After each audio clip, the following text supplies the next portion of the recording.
School of magic season 2 title जोरो को हराना। आदर्श, वो आदमी सचमुच पागल हो गया है। अनगिनत आंखों ने आकाश और लाइटनिंग के क्लॉक को तेजी से उतरते और उस पर गिरते देखा। उसका धड़ पहले से ही साफ हो चुका था। आदर्श की अडिग भावना वाकई प्रभावशाली थी, क्योंकि हर कोई जानता था कि लाइटनिंग गिरने का मतलब हड्डियों के टूटने जैसा है। वो आदमी एक गंभीर मासोचिस्ट था। जिस तरह से वह लाइटनिंग के मैजिक को लगातार दोहराता रहता था, बस लगातार उस पर वापस लौटता रहता था उसका मैजिक। भले ही मुझे नहीं पता कि इतने सारे वार सहने के बाद भी तुम कैसे खड़े हो, लेकिन मेरा मानना है कि उस लड़ाई को खत्म करने का समय आ गया है। मैं वास्तव में तुम्हारे साथ द्वंद्व युद्ध करने के लिए उत्सुक था, फिर भी तुम्हारा मूर्खतापूर्ण दृष्टिकोण बेहद निराशाजनक रहा है। जोरो ने आदर्श को ठंडी नजर से देखा। आदर्श गिरा नहीं था, लेकिन यह उसके जमीन पर गिरने से अलग नहीं था। लगातार कई बार एडवांस लाइटनिंग क्लॉस से मारे जाने के बाद उसके अंग लगभग टुकड़े टुकड़े हो गए थे। यह असंभव था कि वह इतनी गंभीर चोटों के साथ अभी भी लड़ सकता था। मैच में केवल कुछ प्रतिभागी बचे थे। एक बार जब उन्होंने आदर्श को बाहर कर दिया और नंदिनी और आशा रुइया को अयोग्य घोषित कर दिया, जो एक दूसरे से द्वंद्व करने के बाद अपनी सीमा पर जा रहे थे, तब भी अंग्रेजी टीम ग्रैंड फाइनल में आगे बढ़ेगी, जिससे उन्हें मिस्र की टीम से अपना गौरव वापस पाने का मौका मिलेगा। अंग्रेजी टीम वर्ल्ड कॉलेज टूर्नामेंट में पहला रैंक हासिल करेगी, अपने देश के सबसे बड़े गौरव हासिल करेगी और सबसे मूल्यवान संसाधन भी अर्जित करेगी। जोरो ने हाथ हिलाते हुए कहा, यह बहुत प्रभावशाली है कि आप चीनी टीम को इतनी दूर तक ले आए। आपको संतुष्ट होना चाहिए। आदर्श के साथ अब और बोरिंग खेल खेलने का उसका कोई इरादा नहीं था। वह आसानी से उस आदमी को नॉकआउट कर सकता था, क्योंकि वह पहले से ही अपनी सीमा पर था, एक विंड स्पेल के साथ। तुम भी बेहद प्रभावशाली हो, मुझे इस स्थिति में मजबूर करने में सक्षम हो। आदर्श ने अपना सिर उठाया। जब वह बोल रहा था तो उसके मुंह से काला धुआं निकल रहा था। तुम खुद को क्या समझते हो? जोरो गुस्सा हो गया। उसने ऐसा अज्ञानी आदमी कभी नहीं देखा था। अगर आदर्श अपनी हार स्वीकार कर लेता तो जोरो फिर भी उसके प्रति सम्मान दिखाता। हालांकि परिणाम तय होने के बाद भी उस आदमी ने उसे परेशान ही कहा था। मैं तुम्हारे दिल में वो शर्मनाक बात बन जाऊंगा जिससे तुम कभी छुटकारा नहीं पा सकोगे। आदर्श ने वादा किया। उसकी आंखें चमक रही थी। लाइटनिंग का एक और विस्फोट हुआ। हालांकि आदर्श ने इस बार स्काई लाइटनिंग क्लॉ का इस्तेमाल नहीं किया। उसने अपने शरीर द्वारा अवशोषित की गई सारी लाइटनिंग को बाहर निकाल दिया था। घने लाइटनिंग के आर्क ने एक विशाल विद्युत क्षेत्र का निर्माण किया, जिसने आदर्श के डोमेन को भर दिया। लाइटनिंग टारे डोमेन में पहले से ही लाइटनिंग के आर्क्स थे, लेकिन अब उनकी संख्या 10 गुना बढ़ चुकी थी। क्षेत्र में लाइटनिंग का मैजिक भी कम से कम 10 गुना अधिक शक्तिशाली था। जोरो ने शुरू में आदर्श को विंड मैजिक से खत्म करने की योजना बनाई थी, लेकिन जब उसे एहसास हुआ कि लाइटनिंग के मैजिक के अलावा यहाँ कोई और मैजिक नहीं है, वह अपने विंड एलिमेंट का उपयोग करने में असमर्थ था। पूरा युद्ध क्षेत्र हिल रहा था। दूर खड़े दर्शक भी महसूस कर सकते थे कि एक प्रबल ऊर्जा उठ रही है। चलो देखते हैं कि क्या आपका केओस एलिमेंट इसे सहन कर सकता है। स्काई लाइटनिंग विशाल क्लॉ। ऊर्जा अपनी सीमा तक पहुंच गई और अनगिनत ब्लैक ड्रैगन आकाश में दिखाई दिए। उनके लंबे और विशाल शरीर जोरो के ऊपर तूफानी बादलों में लुढ़क रहे थे। जोरो ने अपना सिर उठाया और एक बहुत ही भयानक दृश्य देखा। वह कल्पना नहीं कर सकता था कि आदर्श उस पर भयानक ऊर्जा के लिए जिम्मेदार था जो उसके ऊपर इकट्ठा हुई थी। जोरो अविश्वसनीय दबाव के तहत अपने मैजिक का उपयोग करने के लिए संघर्ष कर रहा था। लाइटनिंग पहले के स्काई लाइटनिंग क्लॉ से कई गुना अधिक शक्तिशाली था। केओस। जोरो ने खुद को बचाने के लिए मुड़ी हुई सतह का उपयोग करते हुए सही समय पर केओस स्पेल का जाप करने में कामयाबी हासिल की। आमतौर पर जब भी केओस वॉर्टेक्स आसपास होता, जोरो के चेहरे पर आत्मविश्वास भरा भाव होता।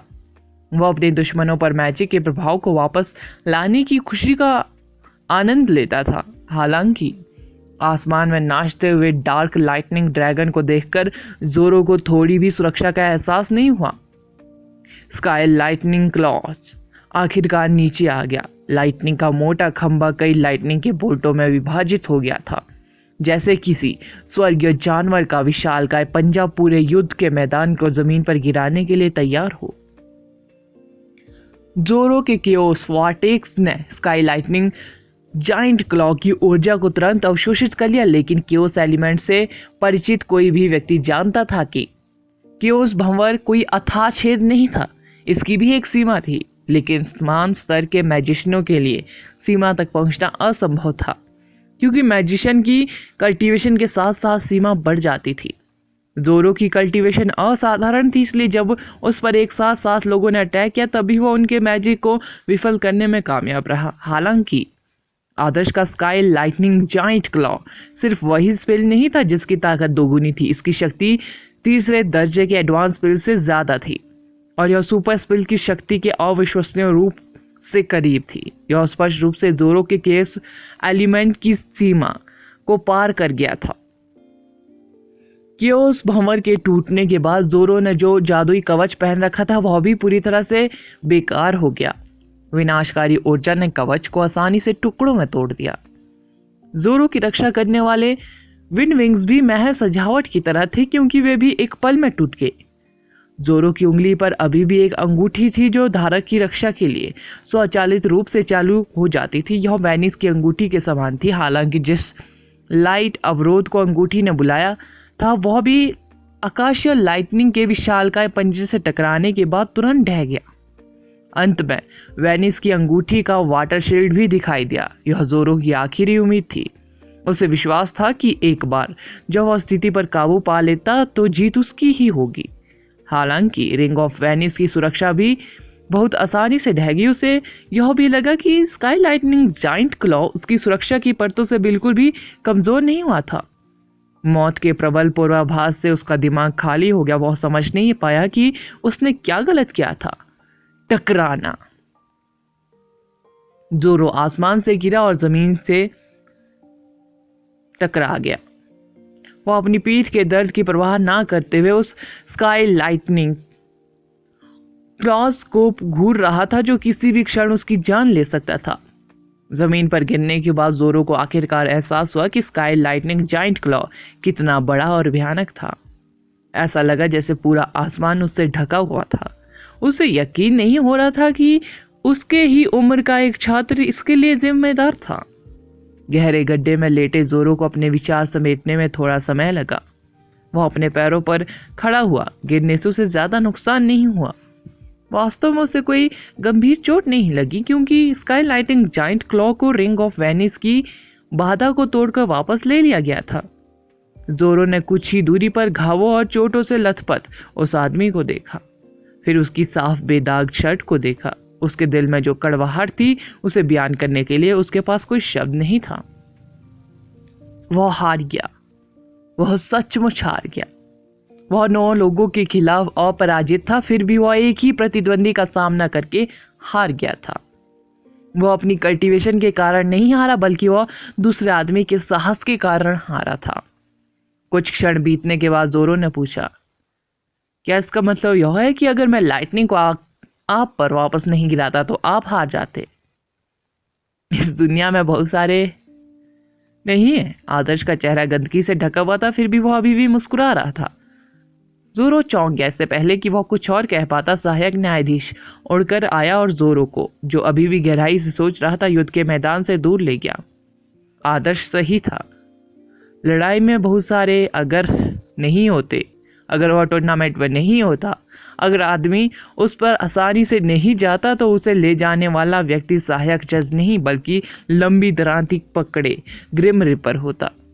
एक सहायक जज जोरो को ले आया, लेकिन एक अन्य जज आदर्श के पास रुक गया। यह बिल्कुल स्पष्ट था कि आदर्श पहले से ही अपनी सीमा पर था। उसने द्वंद्व युद्ध तो जीत लिया, फिर भी क्या वह मैच में टिक पाया? वह अपनी ही लाइटनिंग से कई बार मारा गया। सहायक जज मैच में हस्तक्षेप तो नहीं कर सकते थे, लेकिन वे यह कहे बिना नहीं रह सके, आप बेहद साहसी है। आदर्श ने अपनी नजर उठाई। उसने दीवारों पर बैठी भीड़ की जयकार सुनी। यह कहने की जरूरत नहीं थी कि वे उसके शानदार स्काई लाइटनिंग जाइंट क्लॉ से पूरी तरह प्रभावित थे। सच तो यह था कि आदर्श भी इससे हैरान था।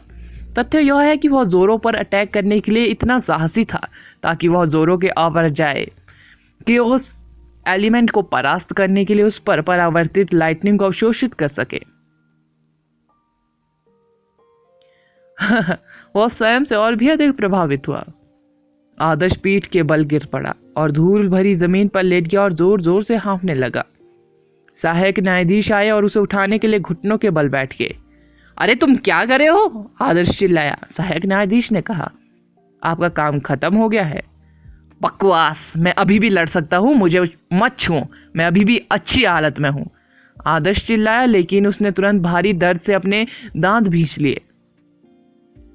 क्या तुम्हें यकीन है कि तुम अभी भी लड़ सकते हो? सहायक जज एक महिला थी और एक परिपक्व और आकर्षक महिला। वह आदर्श की प्रतिक्रिया से खुश थी। मैं जरूर कर सकता हूँ, बस मुझे मत छूना। नियम कहते हैं अगर कोई प्रतिभागी बेहोश नहीं हुआ है या रिंग ऑफ वेनिस के चालू ना होने के बाद उसकी जान को कोई खतरा नहीं है तो उसे मैच से अयोग्य नहीं ठहराया जाएगा। लेकिन अगर तुम मुझे छुओगे तो मैं निश्चित रूप से अयोग्य हो जाऊंगा, आदर्श ने कहा। ठीक है, तुम अपनी मर्जी से जमीन पर लेट सकते हो, लेकिन सहायक जज दुष्ट आदर्श के सामने असहाय था। भले ही कोई भी आसानी से बता सकता था कि आदर्श एक उंगली भी नहीं उठा सकता। जोरो को बाहर निकालकर तुमने पहले ही अपने लिए सबसे बड़ा सम्मान अर्जित कर लिया है, फिर भी तुम्हें खुद पर इतना जोर क्यों डालना पड़ रहा है? एक बार जब तुम्हारी चोटें खराब हो जाएंगी तो तुम्हें ठीक होने में उम्र लग सकती है। हमें हमेशा और अधिक प्रयास करना चाहिए। आदर्श को अपने झुलसे हुए हाथों को अपने सिर के पीछे रखने के लिए काफी प्रयास करना पड़ा। आप टूर्नामेंट जीतना चाहते हैं? आप बिल्कुल सही है। School of magic season 2 next episode, इच्छा शक्ति से जवाबी हमला। आदर्श भारी सांसें ले रहा था। उसने स्पष्ट रूप से एक बार फिर अपने लाइटनिंग प्रतिरोध की सीमा को पार कर लिया था। यह आश्चर्यजनक था कि बेकार डीमन एलिमेंट के कारण वह कितना लचीला और सख्त था। गंभीर चोटों से लथपथ आदर्श को ऐसा महसूस हो रहा था कि उसे सिर्फ एक उंगली हिलाने में भी परेशानी हो रही है। हालांकि उसके अंदर का डीमन खून बहुत ज्यादा एक्टिवेट था। यह सामान्य से ज्यादा तेजी से घूम रहा था और यहाँ तक कि उसकी दिल की धड़कन भी एक आम आदमी से ज्यादा तेज थी। ऐसा महसूस हो रहा था जैसा उसका दिल फटने के कगार पर हो, फिर भी उसकी रिकवरी सामान्य से कई गुना तेज थी। यही मुख्य कारण था कि आदर्श ने मैच में बने रहने पर जोर दिया। वह डीमन खून से आने वाली एक मजबूत आत्म पुनर्प्राप्ति शक्ति को महसूस कर सकता था। जब उसने इसके बारे में सोचा तो यह उचित था। डीमन खून डीमन एलिमेंट से नहीं आया था, लेकिन पहली बार जब उसने डीमन एक्सपेरिमेंट किया तो वह किसी तरह एक भेड़िए में बदल गया था। डीमन भेड़िया अपनी उत्कृष्ट स्वास्थ्य वर्धक क्षमताओं के लिए जाना जाता था।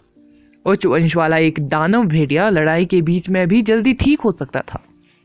कुछ देर जमीन पर लेटने के बाद आदर्श को अपनी ताकत वापस आती हुई महसूस हुई। उसके अंग अब कमजोर नहीं रहे। आदर्श ने अपने पैरों पर खड़े होने के लिए संघर्ष किया। अपने हाथों को हिलाते हुए वह खुद को सहारा देने के लिए किसी चीज को पकड़ने की कोशिश कर रहा था।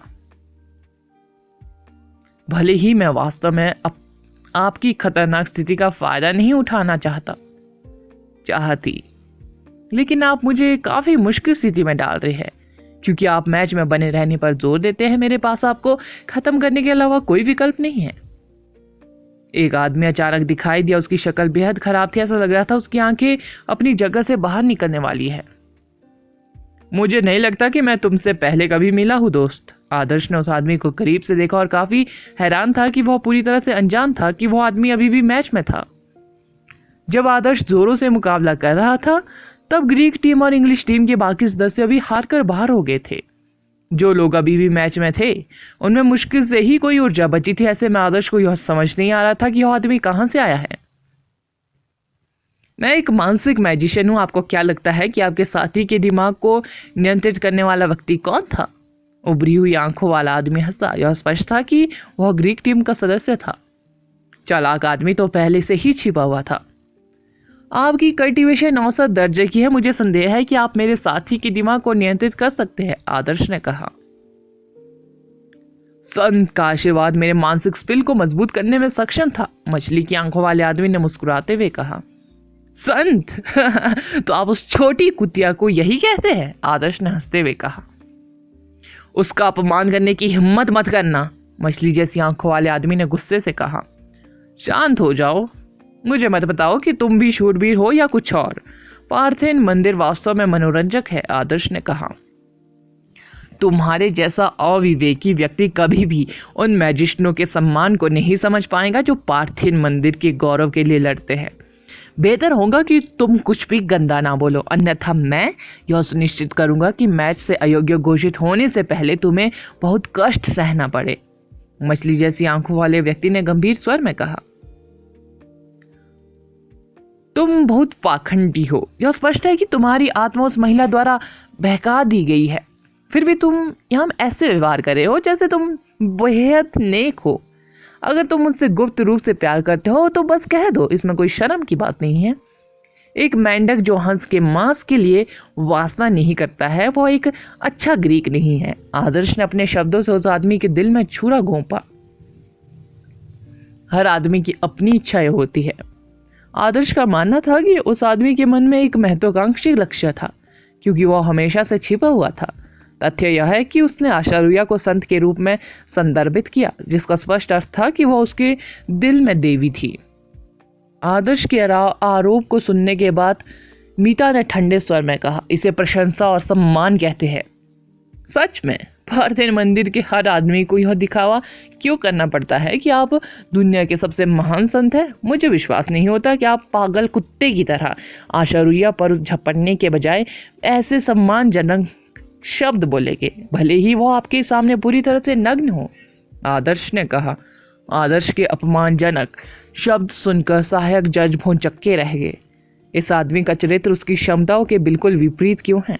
उसके शब्द कुछ ऐसे हैं जैसे कोई गली का गुंडा कहता है। मैंने तुम्हें चेतावनी दी थी, मछली जैसी आंखों वाली मीता नामक आदमी ने गहरी सांस लेते हुए कहा। उसने एक एक शब्द कहा। अगर तुमने फिर से ऐसा कहने की हिम्मत की तो तुम जल्द ही अपनी मौत की भीख मांगने जा रहे हो। उस आदमी की आंखों से अचानक बर्फीली किरण निकली जो आदर्श के सिर पर निशाना साध रही थी। यह आध्यात्मिक तलवार थी जो किसी व्यक्ति की आध्यात्मिक दुनिया को निशाना बना सकती थी और यहाँ तक कि उस व्यक्ति की आत्मा को भी छुरा मार सकती थी। मीता आदर्श की बातों से पूरी तरह से गुस्सा हो गया था, इसलिए उसने अपने अटैक में बेहद ही कठोर रुख अपनाया। उसका लक्ष्य आदर्श की आत्मा को असाध्य क्षति पहुंचाना था। सहायक न्यायाधीश झिझक रही थी, उन्हें समझ नहीं आ रहा था कि उन्हें हस्तक्षेप करना चाहिए या नहीं। सख्ती से कहे तो उसे हस्तक्षेप करने की अनुमति नहीं थी, फिर भी अगर उसने इसे नहीं रोका तो आदर्श की आत्मा को गंभीर क्षति पहुंचेगी। यह बेवकूफ, उसने उस आदमी को भड़काने की कोशिश क्यों की? जरूरत ही क्या थी? ज्यादातर यूनानियों को अपनी ईमानदारी से ज्यादा पार्थेन मंदिर देवी और संतों की परवाह थी। गुस्से में व्यक्ति के गलती करने की संभावना अधिक होती है। फोकस, आदर्श ने तुरंत अपनी गर्दन पर फोकस नेकलेस को एक्टिवेट कर दिया। एक गहरे नीले रंग की चमक ने उसे ढक लिया, जिससे वह आध्यात्मिक तलवार से सुरक्षित हो गया। टेलीग्नेसिस, फोकस नेकलेस के एक्टिवेट होने से न केवल आदर्श की रक्षा हुई बल्कि इससे आदर्श की आध्यात्मिक इच्छा शक्ति भी मजबूत हुई। आदर्श की आंखों से एक चांदी सी चमक निकल रही थी, रहस्यमय लेकिन खतरनाक। हालांकि आसपास ऊर्जा का कोई निशान नहीं था, लेकिन ऐसा लगा जैसे कोई तेज ज्वार मीता से टकराया हो। मीता दंग रह गया। वह अपने प्रतिद्वंदी की इच्छा शक्ति से उत्पन्न जबरदस्त ताकत को महसूस कर सकता था और यह उसकी अपनी इच्छा शक्ति से भी अधिक शक्तिशाली थी। बल ने मीता को उड़ा दिया। वो आदमी पहले से ही अपनी सीमा पर था और आदर्श के पलटवार के खिलाफ कोई मौका खड़ा नहीं कर पाया। मछली जैसी आंखों वाली मीता हवा में उड़ा और एक चट्टान से जोर से टकराया, जिससे मजबूत दीवार पर मानव के आकार का गड्ढा बन गया। उसकी छाती धसी हुई थी। रिंग ऑफ वेनिस की बाधा उसे बचा रही थी। फिर भी उसे महसूस हो रहा था कि उसके अंग झटके से अपनी जगह से हिल गए थे। ऐसा लग रहा था जैसे उसकी उभरी हुई आंखें किसी भी क्षण बाहर गिरने वाली थी। उसने आदर्श की तरफ देखा। वह आदमी ऐसा लग रहा था मानो को हल्की सी हवा भी उसे गिरा सकती है। मीता को यकीन नहीं हो रहा था कि आदर्श के पास अभी भी ऐसी चाल है अपनी चोटों के बावजूद। उसे पूर्ण अविश्वास हुआ कि विनाशकारी मैजिशियन के पास इतनी शक्तिशाली मानसिक शक्ति भी थी। चौथे लेवल की चोटी? सहायक जज का जबड़ा खुला रह गया। कौन सा एलिमेंट इस आदमी का फर्स्ट एलिमेंट माना जाता था? यह कैसे संभव था कि उसका स्पेस एलिमेंट भी इतना मजबूत था? हे आपको इतने लंबे समय तक इंतजार कराने के लिए माफ करें। ऐसा लगता है आपको किसी और को उठाना होगा। आदर्श ने सुंदर सहायक जज को देखकर मुस्कुराते हुए कहा। एक बार फिर स्थिति बदल गई और भीड़ में भारी हंगामा मच गया। चीनी टीम को आवंटित सीटों पर भैरव जी, मिस्टर संदीप, सलाहकार जितेश और अन्य लोग खुशी के मारे लगभग रोने लगे। आदर्श को देखना रोलर कोस्टर की सवारी करने जैसा था। सवारी को धीरे धीरे ऊपर उठाना था, लेकिन यह अचानक एक गहरी खाई में गिर गई और इससे पहले कि वे सदमे से उबर पाते यह अचानक फिर से आसमान में उठ गई। वह आदमी, उसके पास कॉकरोच की ताकत है लेकिन भेड़िए का दिल है। चेयरमैन धीरे से वापस बैठ गए। वह ठंडे पसीने से लथपथ थे, फिर भी वह परिणाम से अविश्वसनीय रूप से प्रसन्न थे। जोरो जैसे मजबूत प्रतिद्वंदी के खिलाफ आदर्श ने अपना सब कुछ झोंक दिया। भले ही उसके जीतने की संभावना बेहद कम थी, इस बीच जब वह मीता जैसे कमजोर प्रतिद्वंदी का सामना कर रहा था तभी वह शांत रहने और अपने प्रतिद्वंदी को उकसाने में कामयाब रहा। फिर भी उसने पलटवार किया। उसने आखिरी क्षण तक अपने स्पेस एलिमेंट को बनाए रखा। भैरव जी को भी बेहद राहत मिली। वह इस बात से हैरान थे कि हालिया अपग्रेड के बावजूद आदर्श अपने स्पेस एलिमेंट का ज्यादा इस्तेमाल क्यों नहीं कर रहा था। यह पता चला कि आदर्श ने उसे ट्रम्प कार्ड के रूप में रखकर सही विकल्प चुना था। पिछली लड़ाई में भले ही आदर्श ने अपने स्पेस एलिमेंट का इस्तेमाल किया हो, इससे कोई फर्क नहीं पड़ता क्योंकि लड़ाई बेहद गड़बड़ थी। वेद और आशा रुया दोनों के स्पेस एलिमेंट आदर्श के स्पेस एलिमेंट से कमजोर नहीं थे। अगर आदर्श ने इसे बहुत जल्दी उजागर कर दिया तो बाकी लोग इससे सावधान रहेंगे। इस तरह आदर्श ने अपने स्पेस एलिमेंट को सिर्फ इसलिए बचा कर रखा था ताकि इसे तुरुप के पत्ते की तरह इस्तेमाल करके स्थिति को बदला जा सके। यह शानदार था। आदर्श की मानसिक शक्ति बहुत बढ़िया है, फिर भी उसका स्पेस एलिमेंट अभी भी बेहद कम लेवल का है। वह ब्लिंक का उपयोग भी नहीं कर सकता। इस तरह दूसरों ने बस यह मान लिया कि स्पेस एलिमेंट उसके लिए केवल एक सहायक एलिमेंट है। शायद ग्रीक टीम जो जानकारी एकत्र करने की अपनी क्षमता के लिए जानी जाती है, अभी उसकी मानसिक शक्ति से अवगत नहीं है, भैरव जी ने कहा। अद्भुत। आदर्श का स्पेस एलिमेंट को ट्रम्प कार्ड के रूप में रखने का निर्णय पूरी तरह से शानदार था। अंधेरे में छिपे साइकिंग मैजिशियन को बाहर निकालने के बाद आशा रुया ही एकमात्र प्रतिद्वंदी बची थी। वाह बेवकूफ! आशा रुया को खून की उल्टी होने लगी। उसने जानबूझकर उस आदमी को भेजा जिसका नाम भी उसे पता नहीं था कि आदर्श को खत्म कर दे, क्योंकि वह पहले से ही अपनी सीमा पर था।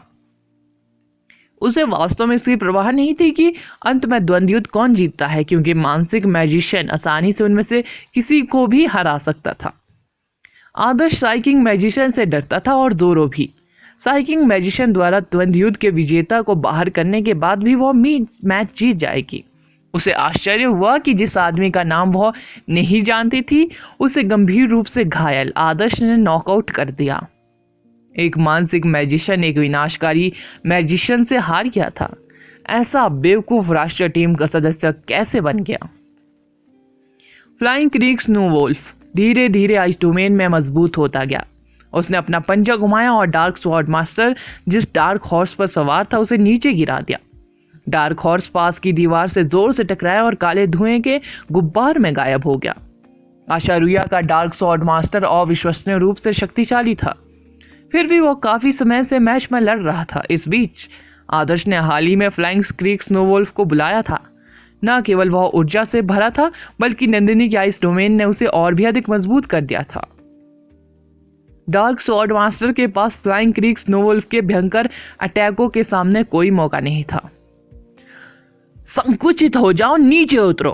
आशा रुया जानती थी कि उसके समन बीस्ट को जल्द ही फ्लाइंग क्रिक स्नोवॉल्फ द्वारा खत्म कर दिया जाएगा। उसने निर्णायक रूप से समन बीस्ट की डार्क एनर्जी को वापस ले लिया। डार्क स्वॉर्ड मास्टर के कवच से काली ऊर्जा गैसीय पदार्थ की तरह बह निकली। काले कवच में तलवारबाज जल्द ही गायब हो गया। खाली कवच जमीन पर गिर गया और काले तरल के पोखर में घुल गया। भयानक काली ऊर्जा ने आशा रुया को बर्फीले तूफान से बचाते हुए उसे ढक लिया। काला ऑरा धीरे धीरे आशा रुया के शरीर के चारों ओर कवच में बदल गया। कहीं से एक लंबी पतली तलवार प्रकट हुई और आशा रुया ने उसे अपने दाहिने हाथ से पकड़ लिया। एक चांदी के मुखौटे ने उसके आकर्षक चेहरे को ढक लिया। वह जल्द ही एक सैनिक की बर्फीला ऑरा में आ गई जो मौत का सामना करने के लिए तैयार थी। अगला एपिसोड जानने के लिए बने रहे मेरे इस चैनल के साथ। Thank you.